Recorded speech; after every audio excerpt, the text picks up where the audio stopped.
keep an emergency bag ready just in case. I'm thinking of moving to Japan, but I feel a little nervous about the possibility of earthquakes. Although we've been recommended to pack an emergency bag, I have not. I should. That was something I was gonna do last year when you know, the virus hit, but February 13th at 11 p.m. I had a rude awakening out of my sleep by an earthquake. It's the strongest one I've ever felt and it lasted about 2 minutes. There was no alert, so I was frantically texting my friends. The earthquake originated from the coastline of Fukushima Prefecture. Sadly for them, their scale was almost twice as much at 7. Here you can see the effects of the earthquakes on people's homes, environments and small local stores.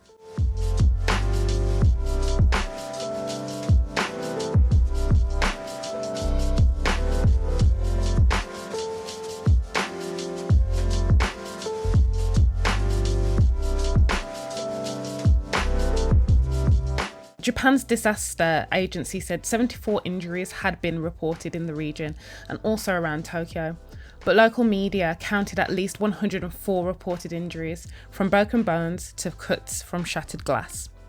And it just got me thinking that I need to act now and do more to prevent and protect myself in these situations, so here we are. I'm on my way to have a look for earthquake, pre-prepared earthquake emergency kit. I'm kind of curious to know how much they cost. Hopefully later I get to go to a kind of earthquake awareness centre.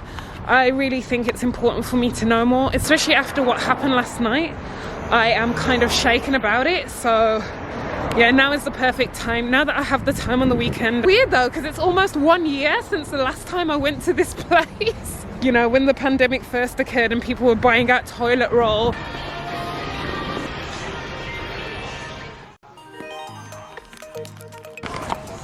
Oh my god. This one's huge.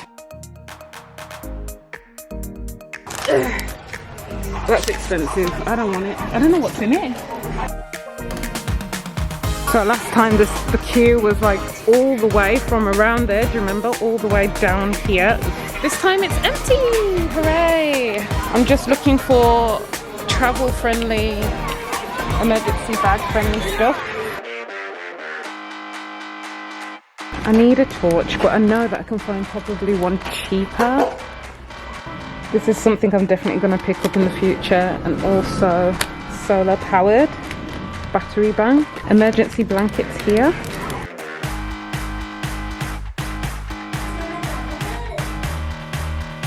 It's funny because I felt like a bit of a kid, you know, when you go on your class trip and you learn about basic things that everybody should know from young. However, when I was younger, I learned about, you know, fire safety, and that's about it really.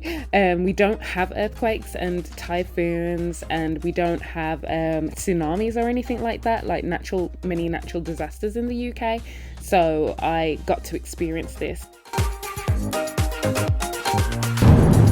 Ooh.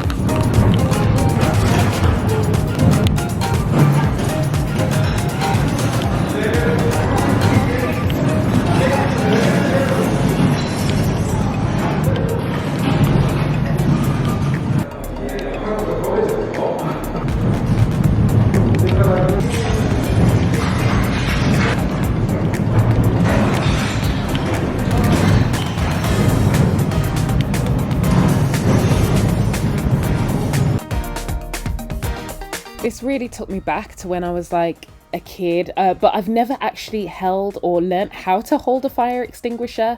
I think it's kind of simple, but it's still useful to know how to, you know, properly handle the situation. I remember going to like a fire department when I was young, and they said if you're asthmatic you're not supposed to go in the smoke, and I actually lied and told them I wasn't because I wanted the experience. And now as an adult my asthma has pretty much gone most of the time, so I could actually do this, and yeah, it's like reliving my childhood dreams. I wouldn't say that deep, but yeah. This is what a typical Japanese apartment would look like, you know, well, the bigger ones. I mean, you guys have seen my space, it's tiny, but yeah, I thought this would be interesting to show you. And here we're gonna do drills together. So he, you know, say, right, what would you do in this situation? You've got everything you need here. Think about what you need to do.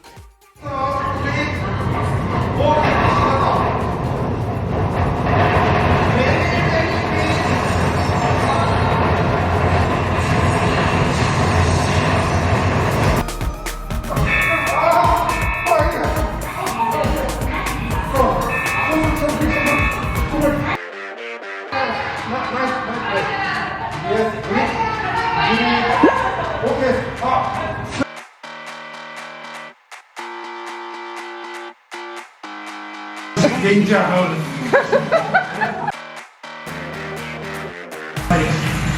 We can?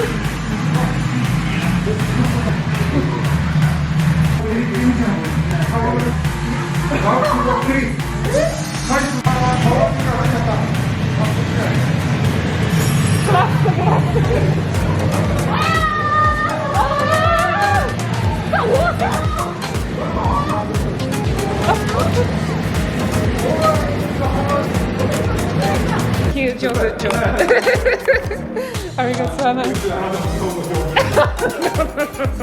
Thank you. That was interesting.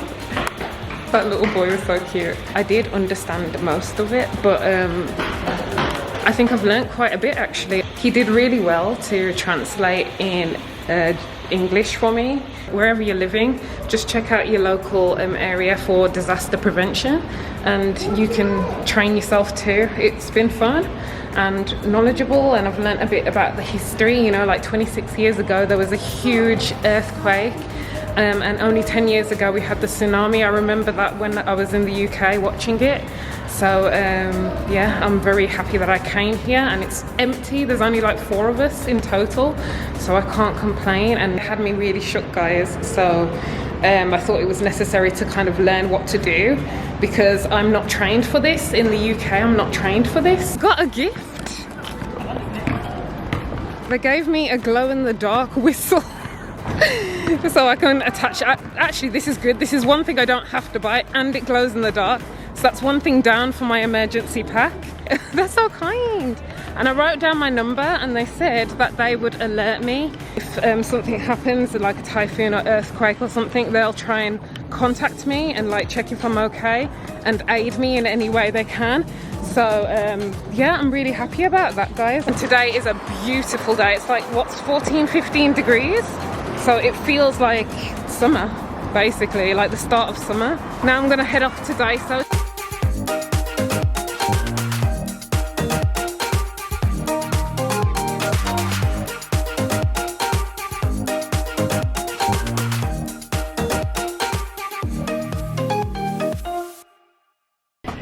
Looking for a good torch, not an expensive one, but I don't know what to buy.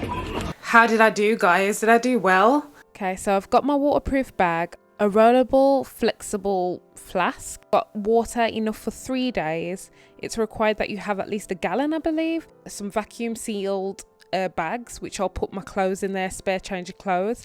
I've got plastic bags because you never know when you might need to put something in it or carry something extra, who knows. Sweets, I chose Werther's because it reminds me of home, and it'll give me that boost of energy and sugar that I need. Dried biscuits, tinned food, vegetables, I've got meat, I've got a lot of protein in there. I'm gonna make sure I buy some fruit later on. And I've also got this tinned bread, which is called Pancan, I believe. That lasts for like 3 years, so that's great. Got cling film that will waterproof and seal many things, including cuts and burns and other kinds of wounds, so that's very useful too. I've got a big old first aid kit there with all my inhalers, my medication, my bandages, my plasters, safety pins, all kinds of stuff in there. I've got some sanitary wipes that are alcoholic ones. I've got toothbrush, toothpaste, candles, emergency blanket, random rope that I might need, who knows. And of course my documentation, so it could be my birth certificate, my passport, anything that's necessary, important contact numbers, stuff like that. I will all be putting in Ziploc bags. I've got some working gloves. I've got 2 masks, one that's breathable, one is not. I've got lots of batteries. I've got a torch.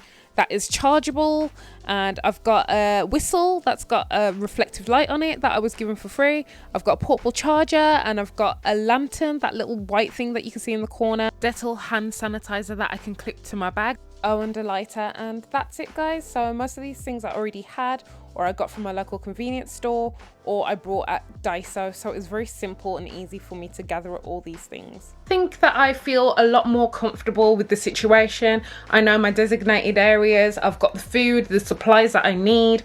Oh my god, things that I've missed. I haven't put the toilet roll in because I've got toilet roll, so I'm actually going to put that in probably a Ziploc bag, or try and find one on its own and then just dash that into the bag.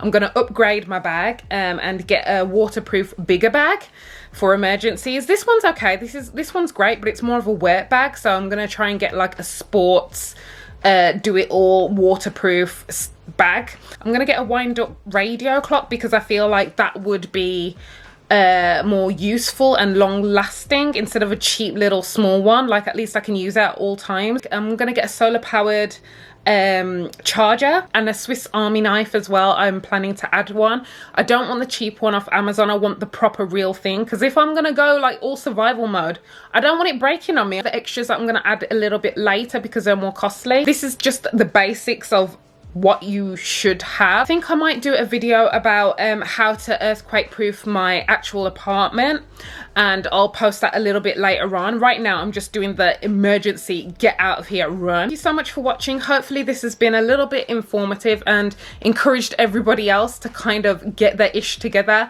I sat on this for so long. I've been here for like over 3 years, so it was time, and it's just so weird how things happen, because someone asked me that question. There was a lot of little things, like I was talking about earthquakes a couple of days before it actually happened, and yeah, there's just been a lot of small signs, so I feel like everything happens for a reason. Just crazy how history is kind of like repeating itself, and it's almost been to the year. You never know when these things could happen to you. You just got to be prepared for these kind of things, especially in a place like Japan with very many natural disasters. That reminds me anyways, thank you so much for donating. That really helps, especially my birthday's coming around and I'm broke, so I really appreciate that. It allows me to do things that I wouldn't usually be able to do, so thank you so much. And thank you everybody for subscribing, commenting, messaging, liking. Follow me on Instagram. You guys are so awesome. Thank you again. Hopefully gonna be going live this weekend, so I haven't exactly decided on the time. I'll let you know in the community tab, so keep your eye on that. Yeah, please give this video a like and comment down below. Have you prepared? Do you have earthquakes where you live? What do you do? Do you know what to do? And I'll see you next time. Fァイト、頑張って, peace and love. Bye.